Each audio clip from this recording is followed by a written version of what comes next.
Hi friends, అందరు ఎలా ఉన్నారు? చూస్తున్నారు కదా, ఏంటి క్లాత్ పర్ చేంజ్ చూపిస్తున్నాను అనుకుంటున్నారా?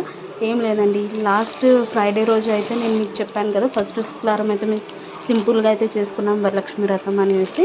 సో కొన్ని ఐటమ్స్ లేని కారణంగా కదా, సో ఈ వీక్ నేను చేసుకోవడానికైతే చాలా వరకు అయితే జడ, ఇంకా అమ్మవారి శారీ, అలాగే కాళ్ళు చేతులు అవి అయితే హోమ్ మేడ్ అయితే చేసేసాం కదా.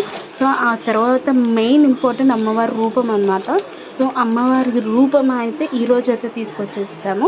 ఆల్రెడీ ఎందుకు ఆన్లైన్లో కూడా పెట్టుకోవచ్చు కదా అని అనొచ్చు, కానీ నేను ఆన్లైన్లో కూడా మీషోలో ఆర్డర్ అయితే చేశాను. ఆర్డర్ చేసినప్పుడు ఏమైందంటే, ఇప్పుడు మీకు వీడియోలో చూపిస్తున్న ప్రకారం అంత పెద్దగా అయితే రాలేదన్నమాట, చాలా చిన్నగా వచ్చారు. సో నాకేమనిపించిందంటే, అది ఒకవేళ పెట్టినా కూడా చాలా చిన్నగా అలంకరణలో అమ్మవారి ముఖం అనేది సరిగ్గా కనిపించదు. సో అందుకే అది రిటర్న్ అయితే పెట్టేసేసి ఇక్కడ బయట అయితే తీసుకొచ్చేసాం. ఎలా ఉందో ప్లీజ్ షేర్